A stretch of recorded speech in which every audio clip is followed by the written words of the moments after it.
미국 실리콘밸리에서 화제의 인물들로부터 인사이트를 직접 들어보는 밸리토크 시즌 3.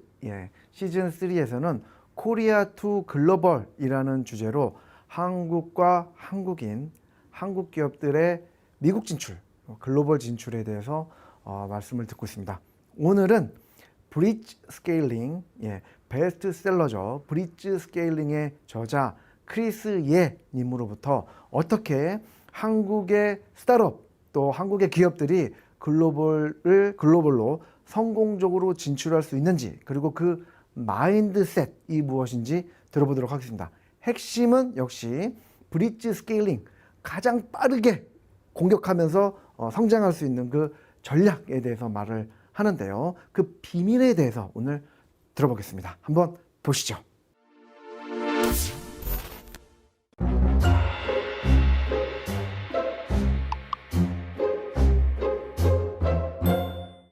So hi, I'm Chris Ye. I am the co-author of Blitzscaling, along with my old friend Reid Hoffman, who many people know as the co-founder of LinkedIn and investor at Greylock Partners. And Blitzscaling is the book that we wrote together and published in 2018.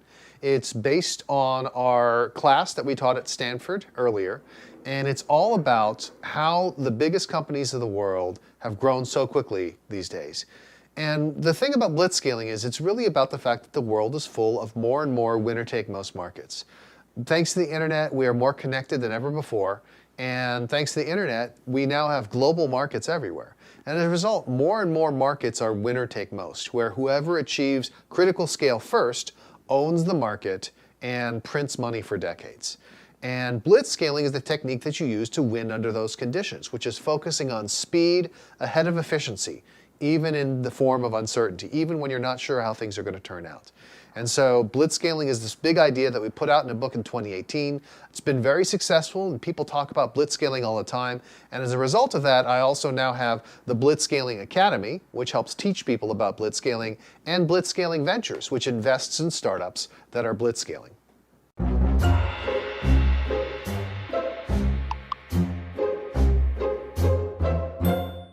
So if we think about scaling, the regular kind of scaling is something that everyone feels comfortable with, which is I want my company to grow. Nobody ever says I want my company to shrink. Everyone wants their company to grow. And the question is, how far are you willing to go to drive your company's growth? So for a lot of people, there's something like, let's say, bootstrapping. Bootstrapping means I grow the company without spending any outside resources. I am able to grow it just out of the revenues that I have. And usually that means that you're going to grow more slowly. But the advantage is that you have more flexibility. If it takes longer, that's okay because you're extremely sustainable. The next level up from that is you might be scaling rapidly.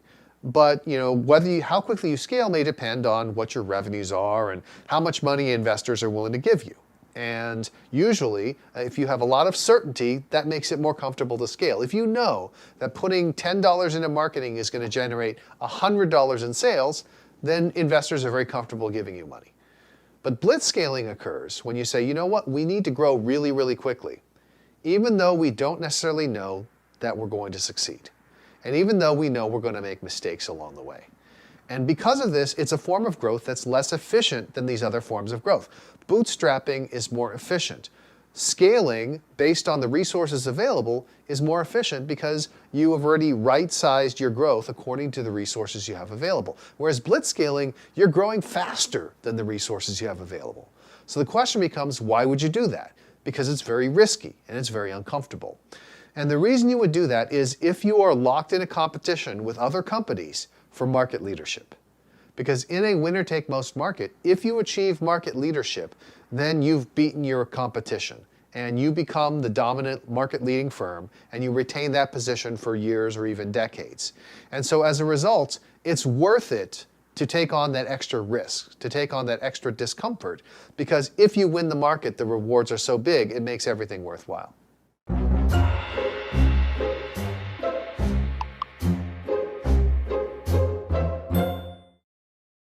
So excellent question.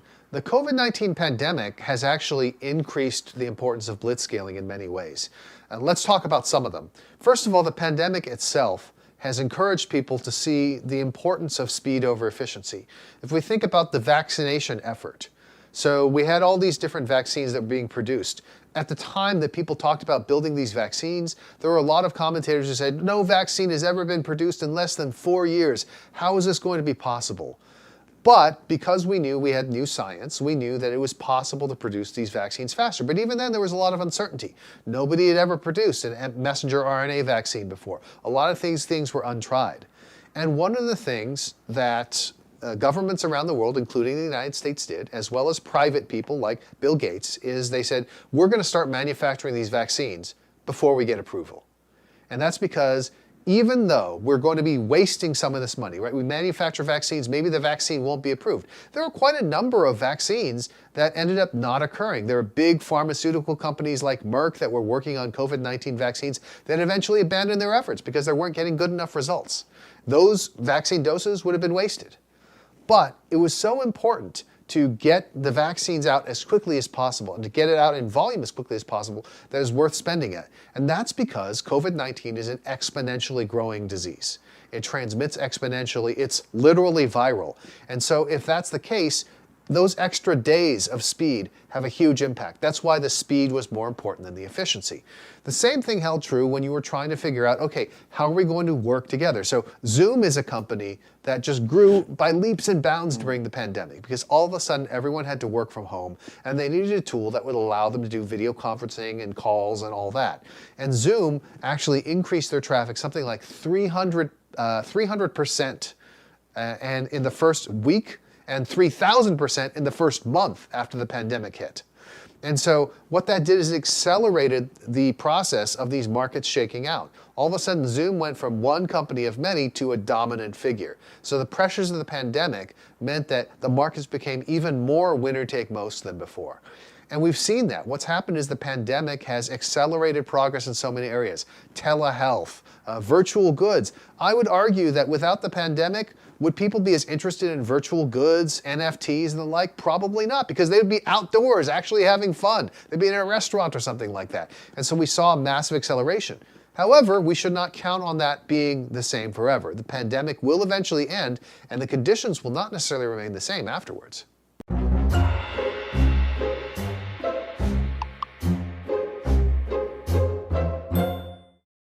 So the interesting thing about crypto and blockchain is it is an area of tremendous potential and also an area that is completely full of charlatans and scam artists.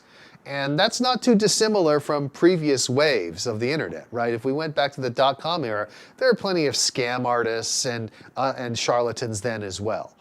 So I don't view that as a reason to say, oh, crypto and blockchain is not going to work. It's going to eventually work its way out. But there are some specific things that as investors or entrepreneurs we should really be thinking about. So the first thing is there are a lot of blitzscaling principles that apply in this world. So if we think about something like a particular cryptocurrency, there is huge network effects involved, right? The more people who adopt and use the cryptocurrency, the more powerful and valuable it becomes. And it really is a winner-take-most system. But Bitcoin has lots and lots of issues with it. But Bitcoin remains the single most valued cryptocurrency. Ethereum has its own problems. If you go and talk to anyone in the crypto world, the amount of times they mention the phrase gas fees is so enormous, right? It's just basically a part of the issue of the scalability of the platform itself. Yet Ethereum, of course, is the second most valuable coin. And it's largely because they are early movers and they built the largest networks around them. So for that reason, the principles of blitzscaling really do apply to this world very well, and I do think that you can build these lasting franchises. However, you need to keep a couple of things in mind. The first thing is that crypto and blockchain are still subject to the laws of economics, and the value of anything is determined by supply and demand. And right now, the demand for things like cryptocurrencies is driven more by speculation than by utility. And that which speculation giveth, speculation can taketh away. So right now people are buying coins because they believe they're going to go up in value. And as long as there are enough new people to keep buying coins, that appears to work. But that's because crypto is something that's just gone from very minimal adoption to early adoption, right? The percentage of people in this world who have owned cryptocurrency is probably single digits, low single digits. But that's a huge increase, which is why there's been a huge increase in the value of cryptocurrency from the, millionths of a percent that it used to be adopted by. And there's a lot fewer orders of magnitude of growth from here. If you're already at like 3 or 4% adoption, it's not far until you get to like 30 or 40%. It's one more order of magnitude, and it's probably going to top out at that, at most 60 to 80%. So less than 2 orders of magnitude left of growth. Whereas it's already gone through probably like 8 orders of magnitude of growth. So when people look at what's happened in the past and project out into the future and predict it's going to continue that same way, I tell them, just look at the math. It doesn't work that way. So supply and demand is going to be a big issue. And ultimately, the demand is going to be for coins and blockchain-based solutions that actually deliver utility. And that's where I think people need to look at it and say, well, what is it that blockchain technology is good for in terms of a public ledger that is very difficult to change afterwards? Let's look at things like authentication, and let's look at things like the ability to do a transaction where a royalty stream accrues to the creator.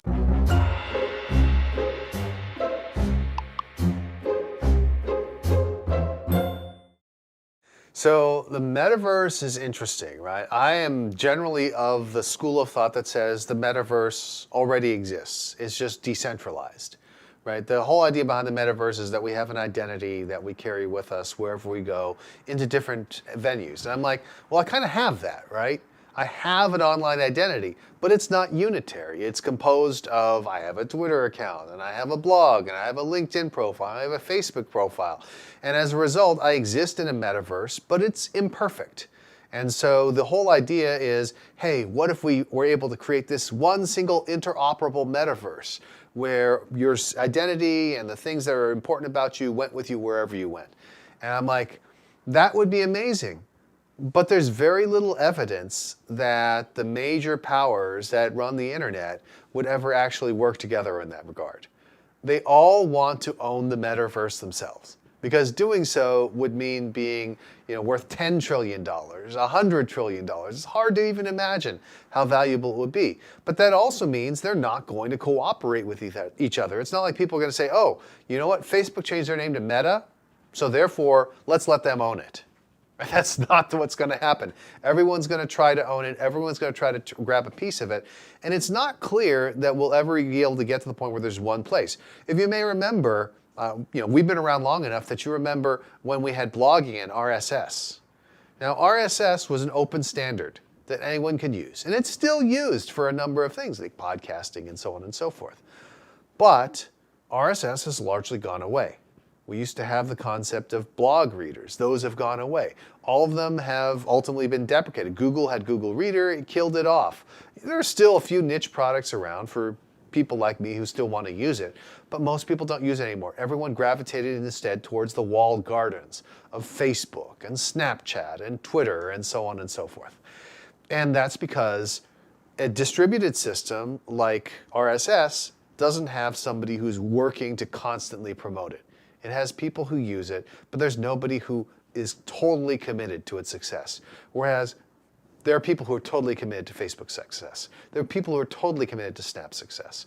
And so I am very doubtful of the fact that there will be a single metaverse company and that single metaverse company will succeed. And I'm also doubtful that there could be cooperation between all the companies to make it work.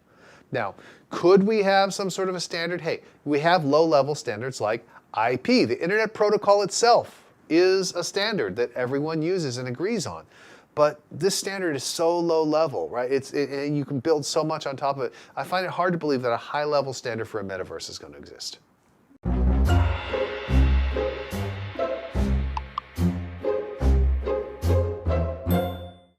Absolutely. So what will most likely happen in the metaverse, and this may not be what people want to think will happen, but here's what I predict will happen, is that certain companies will build game-like environments that will be enormously popular. So if this game-like environment is really popular, your identity within that game may become your most important identity. Right? So maybe their identity in Minecraft is their most important identity.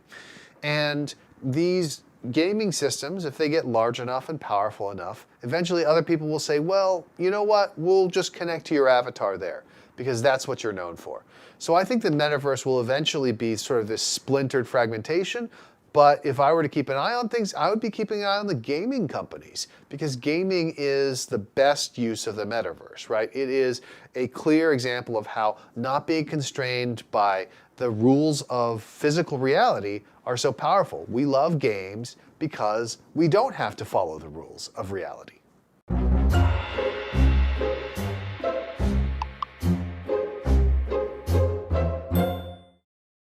Well, obviously, there are companies like Line and Coupang which have been enormously successful and have built huge businesses. Korea is an interesting case, and that's because in terms of its size and geographic location, it's kind of in the middle of things. So the United States, of course, is the world's largest economy, followed by China. And for both of these countries, the road to success in terms of companies is relatively simple. Dominate the domestic market because it's so huge, and then go overseas. And historically, it's been easier for US companies to go global than it is for Chinese companies to go global. But even Chinese companies that do not go global have a large enough domestic market that it can make them worth, hundreds of billions of dollars, which is plenty and more than enough. However, a country like South Korea, in terms of population and in terms of GDP, is a fraction of the United States or of China. The fraction of population of the United States is probably about 1 in 3 or so, and the fraction of the GDP for the United States is probably like 1 in 10 or so, or 1 in 5 or so. So it makes it harder to achieve escape velocity. So I think that what happens is, and of course Korea has its own language as well. And so as a result, what happens is if a company develops and optimizes itself for the Korean market, which it needs to do in order to beat the competition, it may be sub-optimized for going outside that market. The United States has a huge free rider advantage in the sense that English is the most widely spoken language, not by the most people, but the most widely spoken geographically in all these different areas, and the United States also exports its cultural capital everywhere, which makes it easier for US companies to ultimately have their brands be appreciated and adopted in other countries. I actually think one of the fascinating things is that the rise of Korean culture may actually enable the Korean startup community to become even more powerful and better at globalization. When we look here in the United States, the popularity of Korean culture, whether we're talking about bands like BTS and Blackpink, or whether they're thinking about new content like Parasite or the Squid Game, all of a sudden these things are creating the conditions that are similar to the conditions that the United States has enjoyed. And that China has not enjoyed as much because it has not been as much an exporter of culture. So that's one of the interesting advantages that South Korea has in terms of its market. I think the other interesting thing is where should South Korea and South Korean entrepreneurs focus their energies? What can they be doing that would be interesting? I think one of the huge advantages that South Korea has is its infrastructure. And this played out in an earlier generation. So if we roll back in time 15 years, if we look at the world of massively multiplayer online games, the first mega successful massively multiplayer online game company was really out of South Korea. Obviously, the game Lineage became the big success and took over even American games and the like.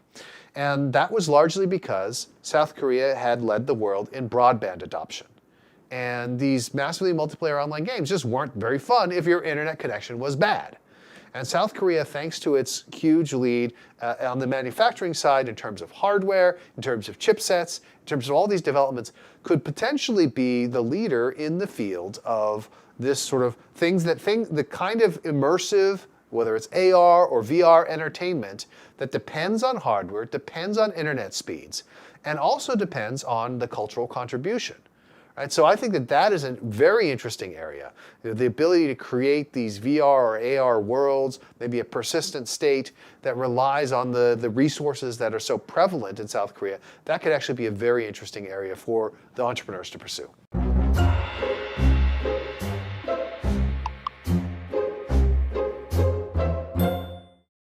Well, that's the great irony, right? So the big conglomerates, the chaebol, have been so successful at becoming global companies. And this was not always the case. I mean, you and I are old enough to remember a time. So for example, in the United States, Once upon a time, people looked at Korean brands like Hyundai or Kia or Samsung and said, well, these are second-tier brands because it's the Japanese brands, the Toyota, the Nissan, the Sony, that are the brands that we're really looking for. Now, that is completely turned around, right? If you look at a brand like Samsung, it's a much more powerful brand than a Sony at this point in time. And the power of Samsung in terms of being the world's largest handset manufacturer, which is the most important market in the world in many ways, is tremendous. And Samsung's Galaxy brand is enormously powerful in the United States.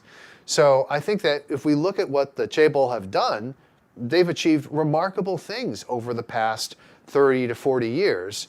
In terms of, obviously they achieved even more beyond that just to get to the point where they're leaders in Korea, but to become global leaders in the past 30, 40 years is pretty remarkable. Now, the way it works is blitzscaling applies to larger companies, conglomerates, corporations, established players as well. But the way it applies is not what people think. You don't blitzscale the entire organization. But there are specific portions of the organization, specific business units, where the rules of blitzscaling apply. And you can see that happen in Samsung and the handset business, right? A specific business is able to actually grow much more rapidly than the company as a whole. So blitzscaling conditions and blitzscaling management are occurring within a smaller portion of the company. You have to treat that portion differently to really let that growth be the next big wave for the company.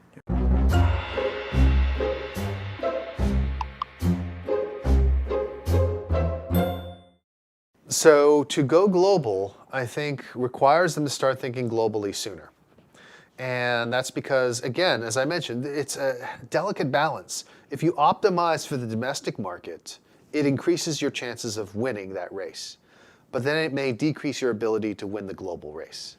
And so it is a delicate balance. You have to look around and see, how much do I need to specialize in order to win my local race while still going global? And what I would argue is that in a world in which Korean culture is being exported all around the world, where Squid Game is the most viewed piece of content on Netflix, now we're talking about a world in which Korean entrepreneurs should start thinking globally earlier.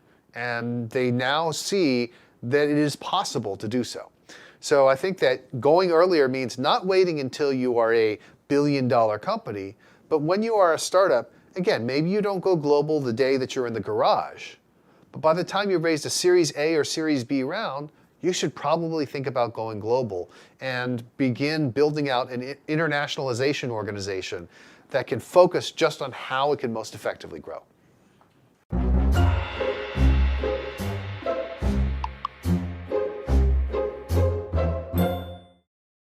So I think that one of the things to do is to see what's been successful, right? To leverage things that have already been there.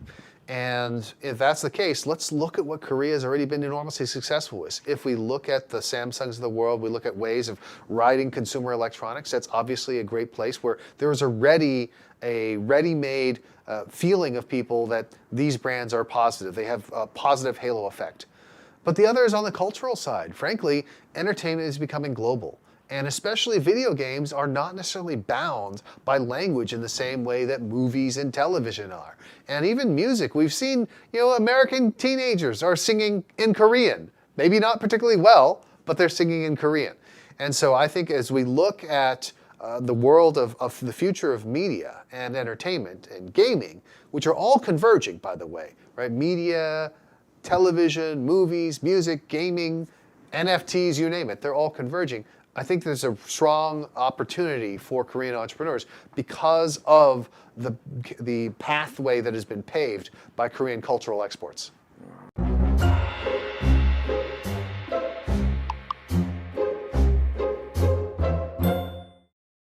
So one of the things for larger organizations is they should consider acquisition. And this is true even for these blitzscaling companies that we think of as startups that are not Jables but are now the big tech companies in the United States. If you think about it, Facebook acquired Instagram. Facebook acquired WhatsApp. Facebook acquired Oculus. These are all acquisitions that they then brought in and were able to scale up within the organization. Google is powerful in part due to Android, which is an acquisition. Right? If you have the ability to have channels and scale, then acquiring a smaller startup that has innovated in product and has built something that you can't is an excellent way to grow. And of course, not all acquisitions work out. In fact, the majority of acquisitions do not. And what you have to do is you have to have an attitude of, we're going to try making these acquisitions and we're going to try making them work. We're going to accept that about half of them won't. But the half that will can be ones that help us shape the future of the company.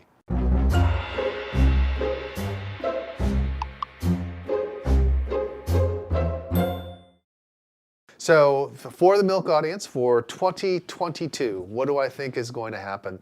So in 2022, I do think that the combination of vaccinations and therapeutics is going to cause us to go from pandemic to endemic. Of course, this could always change, but as we saw, there was this huge panic with the Omicron variant, and it's not entirely clear that it's going to be that big a deal ultimately.